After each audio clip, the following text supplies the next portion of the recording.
नमस्कार। Education and beyond पर आप सभी का स्वागत है। आज हम 8वीं कक्षा के जिस पाठ पर चर्चा करने जा रहे हैं उसका नाम है सितारों से आगे। प्रेमलता गर्ग द्वारा रचित इस पाठ में कल्पना चावला के बारे में बताया गया है। लेकिन उससे पहले अगर आपने अब तक इस चैनल को सब्सक्राइब नहीं किया है तो ज़रूर करें और बाकी पाठ देखने के लिए ऊपर ये जो आई का आइकन है इसे प्रेस करें। तो अब चलते हैं पाठ की ओर। कहते हैं अगर मन में कुछ करने का इरादा हो, कुछ करने की लगन हो तो दुनिया की कोई भी ताकत हमें रोक नहीं सकती। ऐसा ही कुछ कल्पना के साथ था। कल्पना बचपन से ही सितारों की सैर का सपना देखती थी। जिस उम्र में बच्चे अपना सारा टाइम इधर उधर की बातों में, खेलने कूदने में लगा देते हैं, उसी उम्र में यानी 8वीं कक्षा में ही कल्पना ने पक्का इरादा कर लिया था कि वो बड़ी होकर अंतरिक्ष यात्री ही बनेंगी। और उन्होंने अपनी माँ को अपने इरादे के बारे में बता भी दिया था। कल्पना का जन्म हरियाणा के करनाल शहर में हुआ था सन 1961 में, 1961 में। और उनका परिवार जो था एक मध्यवर्गीय यानी मिडिल क्लास परिवार था, जहाँ बहुत ज़्यादा सुविधाएं नहीं थी। रूढ़िवादी परिवार था। रूढ़िवादी यानी जो पुरानी प्रथाओं को ही मानता था। इन रूढ़ियों को तोड़ने की जो कल्पना कोशिश करती थी, इससे कई बार उनके परिवार में विवाद भी होते थे, यानी उनका विरोध भी होता था। लेकिन हर बार उनकी माँ उनका साथ देती थी और इसीलिए कल्पना इस मुकाम तक पहुँच भी पाई। ये भी कहते हैं कि घर बच्चे का पहला स्कूल होता है। जो चीज़ें, जो बातें बच्चा घर में सीखता है वही उसे उम्र भर याद रहती हैं।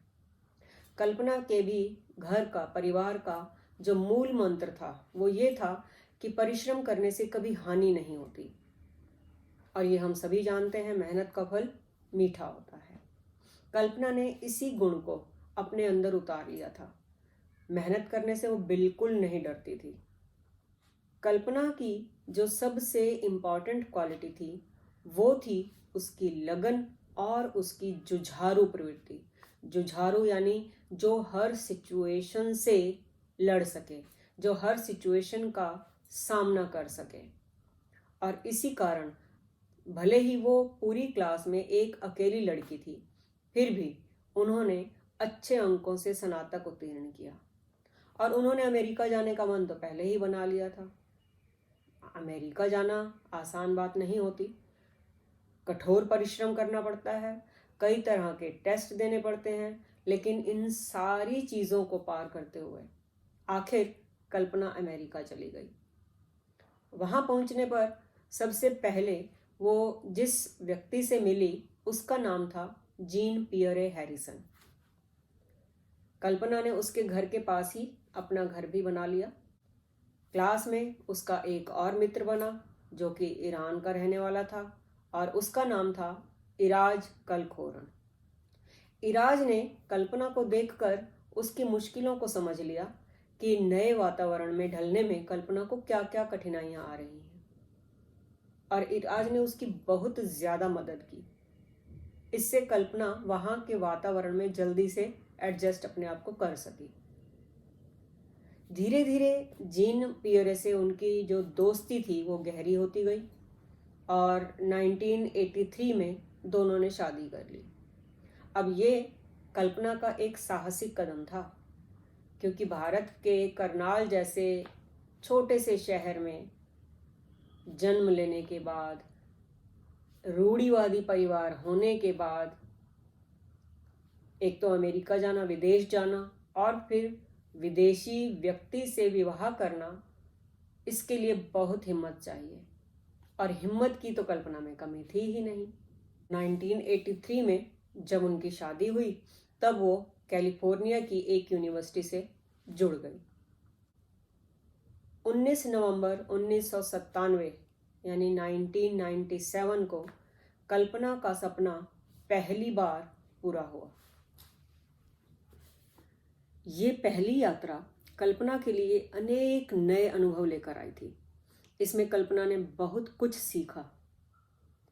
सन 2000 में STS 107 यानी कोलंबिया नामक यान में उन्हें फिर से यात्रा के लिए चुना गया और उसकी उड़ान की तिथि निश्चित की गई 16 जनवरी 2003।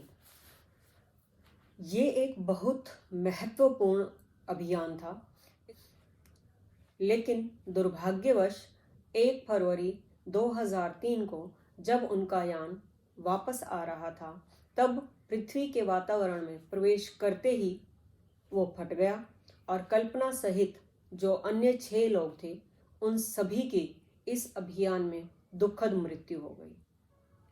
ये पूरे विश्व के लिए एक बहुत बड़ा झटका था, लेकिन कल्पना का बलिदान हम सबको एक बात तो ज़रूर सिखाता है कि व्यक्ति यदि चाहे तो कुछ भी असंभव नहीं है।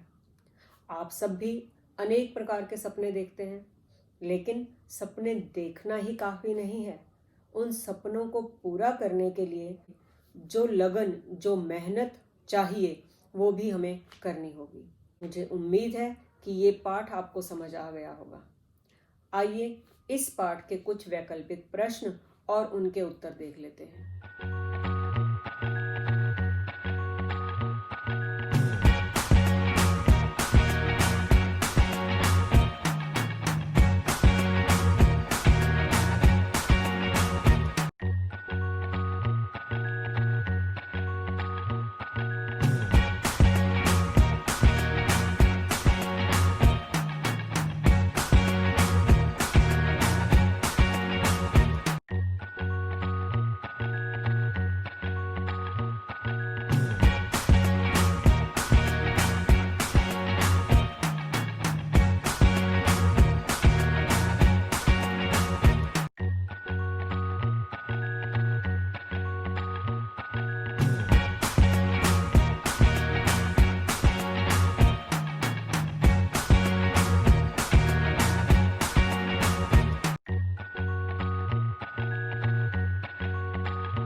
इस पाठ का बाकी सारा अभ्यास कार्य आप डिस्क्रिप्शन में जाकर देख सकते हैं और जुड़े रहिए इस चैनल के साथ।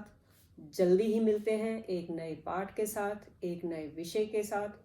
तब तक हमेशा की तरह पढ़ते रहिए और आगे बढ़ते रहिए।